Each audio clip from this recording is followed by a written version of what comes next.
кукловоды. Кто они? То есть кто мы?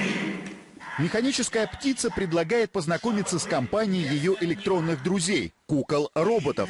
Здесь их более 20, и каждый по-своему уникален. Швея, байкер, диджей и даже нищий, просящий милостыню. Выполнены они из сибирского кедра, а внутри у них механическая начинка. То есть это куклы-роботы. Внутри у них есть процессор, как у настоящего компьютера, а также механические редукторы.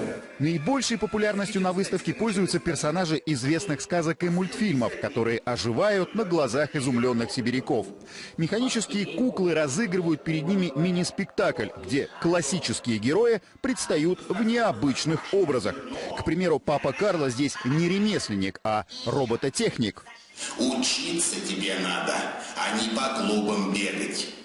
Я лучше тебе, пожалуй, электронную азбуку прямо в голову пропишу.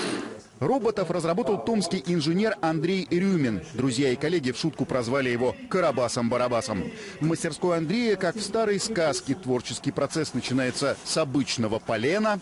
Будет голова, Василиса Прекрасная, например. А заканчивается сложным компьютерным программированием. Инженеры, скульпторы, актеры. Всего порядка 10 человек разных профессий трудятся над созданием одного робота. На работу уходит около месяца. Мы штучное производство, которое делает эксклюзивные куклы. Двух одинаковых у нас нет.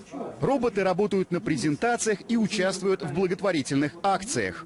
Их заказывают владельцы магазинов, ресторанов и аптек. С помощью такой говорящей куклы предприниматели рассчитывают поднять настроение клиенту, рассказывает Андрей. Владелец аптеки сидит на 3-м этаже своего заведения и прекрасно на мониторе видит, кто перед его витриной тусуется. Он берет микрофон в руки, джойстиком наводит взгляд куклы доктора Айболита некого на вас и говорит: слушай, а чего это самое-то, мешки-то под глазами?